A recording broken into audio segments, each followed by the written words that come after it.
I'm probably the only speaker today who booked two hotels, who had 2 hotels, because I've been like, I didn't read properly the email from organizers, and then I'm sending message to Victoria, who will be speaking after me. And she's like, are you in Manchester? I was like, I'm close. I'm just going to drop my bag into Britannia. And she was like, why in Britannia? Every speaker is in Hilton. I was like, oh my gosh, in this tall building. And then I checked, and yeah, here I am. So I had like two rooms booked for tonight, just to be in a safe zone, just in case. My name is Lukasz Zelezny. I'm working for ZPG, which is a group which owns uSwitch, Manico UK, and a couple of other companies, including Zoopla. And obviously, I could bring some case, but cases are difficult to implement. So because of that, I was thinking that I will share some tactics that you can take home and implement in your businesses. And if you would have any questions after, I'm available on LinkedIn or email, and I can share the slides. So let's start.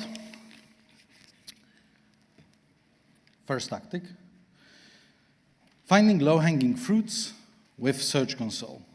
Raise your hand who was ever using Search Console. Perfect. So Search Console is great. The new Search Console is even better, but there are some limitations, and this is like an example screenshot from my own little website, zelezny.uk. And every time we go into Search Console, we see this. So 999 keywords can be exported. And we can export these keywords, and this is what I call low-hanging fruits. When you're starting optimization of the website, which has some history, the best thing you can do, it is to go to Search Console and try to ask, hey, show me where I already rank, and what can I do in the next step to rank with this keyword higher. If I rank on this keyword, then probably this keyword are more or less relevant to my website. But obviously there is this limitation, 999 rows, but things are going forward, and right now, the greatest thing you can do, it is to connect your Search Console with a Data Studio. Anyone is using Data Studio day by day? Raise your hand. We have a couple of people. If you have some time you can spend, please go into Data Studio. It's very easy to connect, and I will just show you how I'm doing this and why I'm doing this. So I'm going to Data Studio, and I'm saying like, connect Data Studio to the Search Console. Then I'm choosing which property I want to choose. So in that example, I'm choosing my whole website. I'm also adding the selective landing pages or folders, which is a good concept to slice your website into different areas.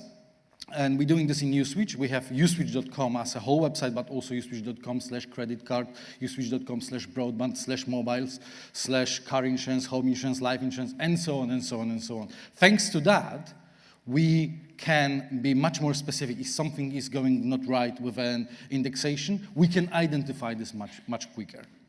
So I'm adding this, and Data Studio is asking, am I sure? I'm absolutely sure. I'm saying like, yes, I have an access. And then I can do a very simple report. It's not even a report, just one widget. This widget is called table. And I just need to decide what elements, what metrics I would like to add to this table. And I'm adding pretty much all available metrics. So clicks, site click-to rate, impressions, and average position. And then I'm getting something like that. And you can see the difference here, 5,196 keywords. So it's much bigger set. And obviously, what I can do next, I can export this into Excel. And the only thing I'm missing right now here is a URL. When we're talking about keywords, we always need to talk about parse, keywords that trigger specific URLs. And there are 2 ways to sort it out. The first way is that you can start building a blended report. You can take Search Console. Search Console is offering 2 tables, and you can blend them, and so on and so on and so on. But if you don't want to struggle with blending, because sometimes blending is confusing, you can just scrape the results and get the URLs. And what is the fastest way at the moment? I think some of you may know, AccuRanker is a very value for money tracker only. It's doing nothing else but track keywords. And you can do this on a massive scale for a very good price. and I'm loading all these keywords into the AccuRanker, and in literally like 1 or 2 minutes, I'm getting all the results like that. So in the next step, I just need to export them and do a VLOOKUP of the keywords, and I have everything what I need to have to start dealing with an on-page optimization. So I have my keywords, clicks, impressions, click-through rate, positions, and URLs. And I can start doing this, some logic. I can start optimizing keywords with non-zero clicks, or keywords with a specific CTR, which is, let's say, larger than 2, 3, 5%. So I know that people already are clicking, and if the position is not first, I can try to push this keyword up. I can do a pivot by URLs, and that is giving me even better view how each URL is performing. And the most important in this tactic is to do this on scale. We're not talking about optimizing 3, 4, 5 keywords. We're talking about optimizing 50 a day and 250 a week. And in a month, I don't even know how much it is, because I am not good in the math. But it's a scale, yeah? It's a scale. And you're doing this over and over and over. And you can keep these keywords in AccuRanker, and that will be a very good indication of how you're progressing. So that was tactic 1. Tactic 2 is gap analysis. What is gap analysis? Gap analysis is a method that is to understand where are gaps in your content or in anything else, which is maybe not content related, but how the website is built. So what you can do, you can think about your competitors and where they are ranking with what content and where your website is not and why. Also, you can do you can use this method to find the way to write about something. So I will give you first example. I'm doing a gap analysis between Telegraph and Independent KUK. And I'm using SEMrush for this. And obviously, I can see here that Telegraph and Independent simultaneously ranking in Google KUK on 2 million keywords. But that's like a huge set, and that says not much. But let's say I would like to write something about Scotland. I love Scotland, traveling once a year to Highlands for a pint or 7, but generally, like, I like this relaxed atmosphere there, and I'm taking a sleeper train, and I'm going. And let's say I want to write something about Scotland, and I want to know what are these kind of topics that these big guys like Telegraph and Independent is writing about. And I'm saying, hey, SEMrush, show me keywords that Telegraph is ranking in first page, so top 10, and Independent, and make sure that those are the same keyword and contain word Scotland. And I have here answers. Election result Scotland, Scotland Independent, pattern of Scotland, and you can see that Telegraph is ranking here, Independent is ranking here, and you have search volume. Pretty much everything what you need. But how I could use this more efficient for a business? So first of all, if any of you have an e-commerce, who have an e-commerce shop, raise your hand. This is fantastic method to take your competitor or competitors and understand what are the products or categories that they are ranking and I'm not. And obviously there is a bigger debate, should I add these products, should I add these categories, because we're not only looking on the search volume. This is not the only factor you should take on the board, but maybe you will find, my friend have a jewelry shop for Indian community, and he found that the competitor is getting a lot of traffic on nose pins, which are a very popular product in Indian community. And he created this category, he added products, and so on and so on and so on. And obviously traffic came, but also revenue came, conversion rate went up. So now, let's go back to uSwitch. And what I'm doing, I'm taking my competitors, which are blurred because I don't want to stress anyone. So I'm taking my competitors, and I'm saying like, hey SEMrush, tell me where competitors are ranking, and we are not as uSwitch. And I'm getting, again, like huge list. Obviously, I can reverse this process, and I can say, like, show me where I'm ranking and these guys are not, but I don't need to pump my ego. You know, I'm just looking for opportunities to grow the traffic. So I'm going this way, and then I'm saying, like, okay, let's narrow this, and let's try to find keywords which contain the word mortgage. We're offering mortgages. We are a mortgage comparison website. And what I'm getting here, take a look. Competitor 1, 2, 3, and uSwitch is not ranking. And if I export this into Excel, I can see a pattern. It's mortgage calc, mortgage calculation, mortgage calc, mortgage calculate, mortgage calculator, estimate, mortgage simulator, and so on and so on and so on. What does it mean? These guys have a tool which is a mortgage calculator. And I know that uSwitch doesn't have this tool. And I can take this and start building a business case. And I can say, like, you know what?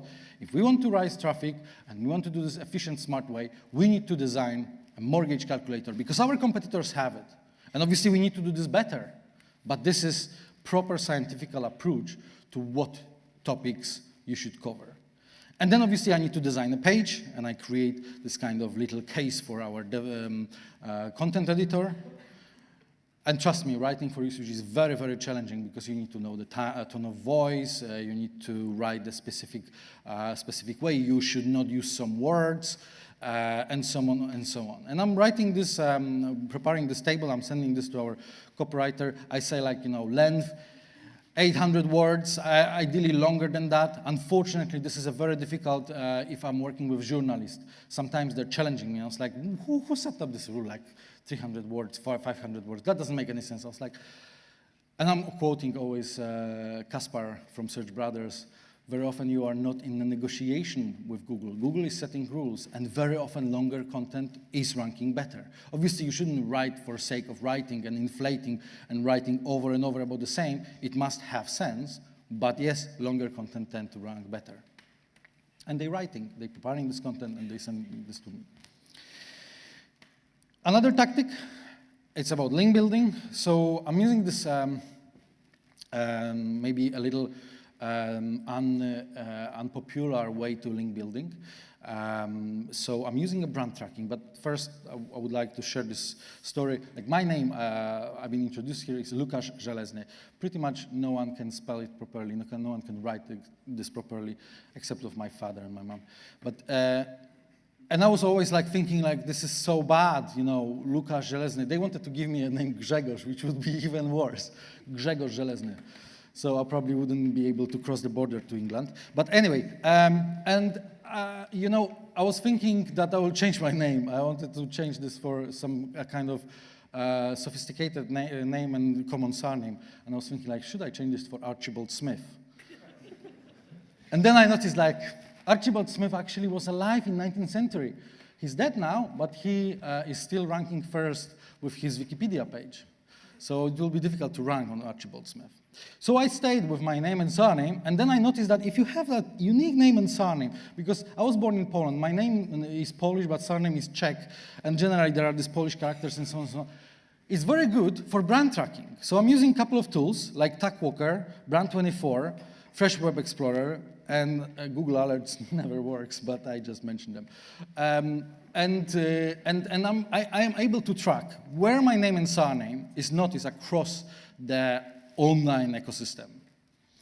And how I configured Brand24, because this is the software I would like to refer to. So it's very simple. You just need to specify the keywords you want to track. And I put Lukasz Zelezny with space, without space, with typo mistake, without typo mistake, and so on and so on. Pretty much all the combinations I could find. And Brand24 started tracking. And I have this project since 2014. And I can find every article that I've been mentioned, or I said something, and so on and so on. I have another project for uSwitch, which is also a very good brand, because uSwitch is not a common word. If you have a website like Holiday Rentals, that will be challenging.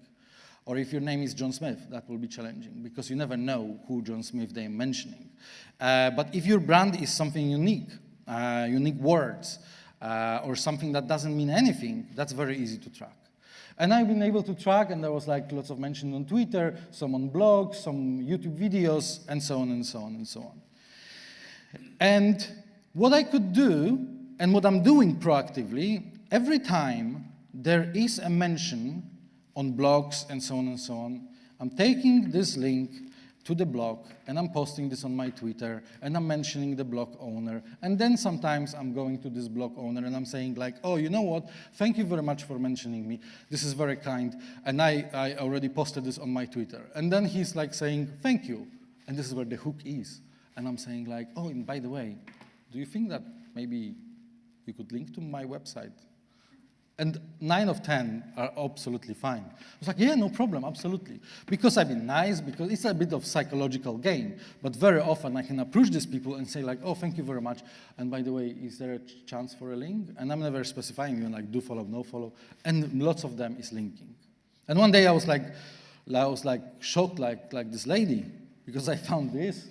And I was like, what's going on here? You know, and I couldn't read this because this is Cyrillic.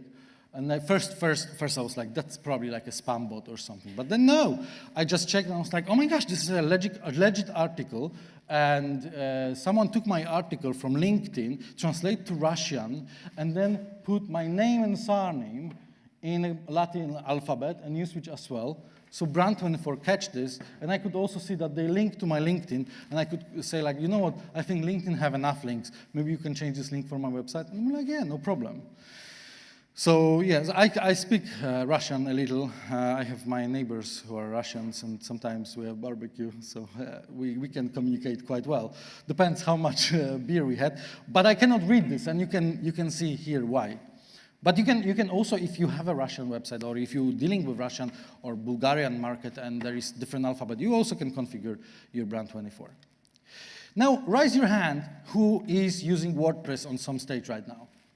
Okay, perfect. Because in this part of the presentation, very briefly, I wanted, and you can write this down, give you a couple of plugins that I'm religiously using just to help with performance or to help with leveraging traffic. And first plugin is OneSignal. OneSignal is a free plugin which connects to onesignal.com, and this is nothing else than a browser notifications. So every time you're posting new blog post, users who subscribe to the browser notification get the information. This traffic will be calculated as direct, not organic, but you can use UTM tags to make sure that this is from that solution. And this is like 2 examples. Zelezny UK, how the number of subscribers was growing. And the other website, which I'm very proud of, it's socialmedia.pl. I'm very proud of acquiring this domain. Philly will be talking later. He's a master of acquiring good domains, so I had to mention this. So this is how the followers are growing. And when you install this plugin, you will get this little box there, so you can tick, and then what's going on. Whenever I'm posting article, then I have this nice notification. Another plugin, WPA SEO Autolinker. If you crawl your website with deep crawl, for example, you will see one very interesting metric, which is orphaned pages, pages that been never linked from any other page. This WPA SEO Autolinker will help you to build automatically this kind of net of internal links between pages, and also will help you to keep consistency. Always the same word will be linked to the same page. And here is the example. I choose 2 words, so Twitter and Facebook. Whenever on socialmedia.pl, it's a Polish website, but it's just an example. Whenever these words exist, they will be automatically linked to other article, which is about Twitter or which is about Facebook. And you can use this also for affiliate. If whenever some tool will be mentioned on your blog, you can do external link with a referral code to this tool, and you can start leveraging your affiliate income. And this is how the articles look like. You can see that the word Twitter being linked automatically, word Facebook being linked automatically. Another one, Smoosh Image Compressor. This is a perfect tool if you have problems with images. If your images are too heavy, if your images load slow, the WP Smoosh compressor and optimization is the choice.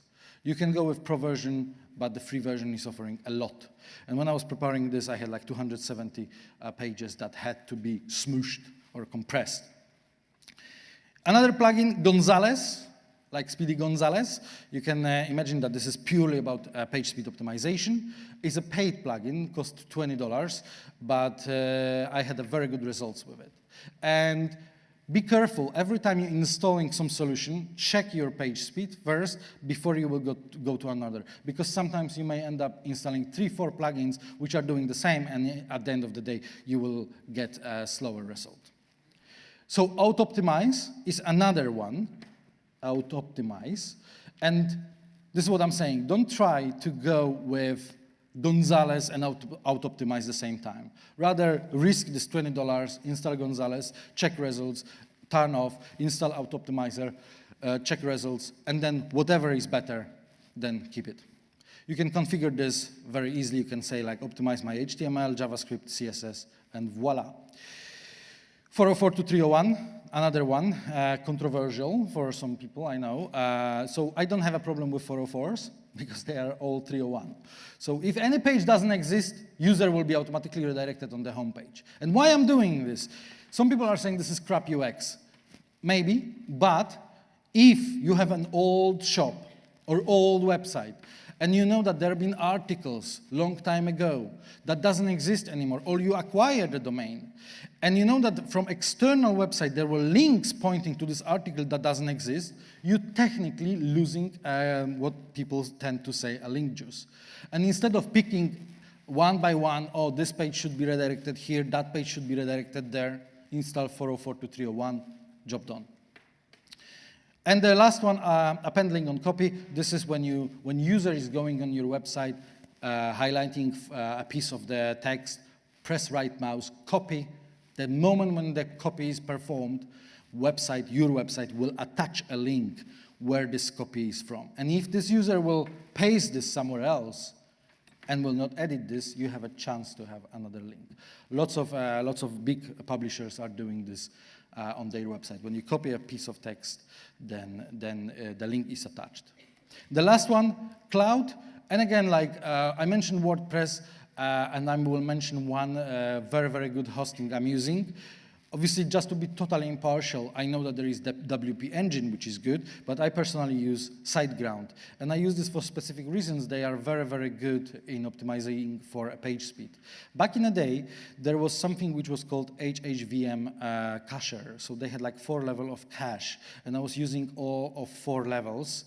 And that was significant improvement on the page speed. So take a look. This is the website A before 4 level of cache been launched and then after. You can see that the screenshot been taken from GTmetrix, but you can see that the optimization score is the same, D and D, but the page speed is 0.4 and then 3.1. So I doubled the speed. And then just to make this consistent, I took a website B and done the same thing, and the page speed went up. So if you're using WP Engine or any other hosting provider, cloud provider, go to the settings and check what you have there in terms of cache and check what you have there in terms of PHP version. Because if you don't have cacher, you may be able to switch the PHP version of your server to PHP 7, and this is also working much faster. Wrap-ups and takeaway, always use a fast and optimized hosting provider. Are you on WordPress? Test different plugins. Because, like I said, it's the matter of tests, and it's the matter of spending some time, but in the long term, long scale, that always pays. And use your competitor as a great source of data. If you are second on the market, it's a perfect position, because your competitor is like showing you the path you just need to follow. You can start doing gap analysis, you can start observing when they are ranking, what they are writing for, the new contents, and so on, and you just can follow. And then one day you will become the leader. And 3 screenshots with results. So this is the search metrics. These guys are there. You can have a chat with them. So this is the example of the website I was working on. And the website has some problems with page speed, and the website had some problems, some blockers with 404s. And after installing a couple of the solutions I mentioned today, the visibility simply skyrocketed. This is the second website. It's the different shape is a pretty much stable growth. So the new content is coming over and over and over. Every week, new content. You know, it's the matter of the consistency and the matter of doing this every week, not just 2 weeks of SEO and then we will forget about this. And obviously, at the last screen, that is taken from Search Metrics. That's my little baby. Socialmedia.pl. So I acquired this domain, and I could see that the guy, I could see why the guy sold this. He was just kind of struggling to make this work for him. And yeah, and I'm trying to optimize this better and better and better. And that was it. Thank you very much for having me. And if you have a chance, I'll be in touch.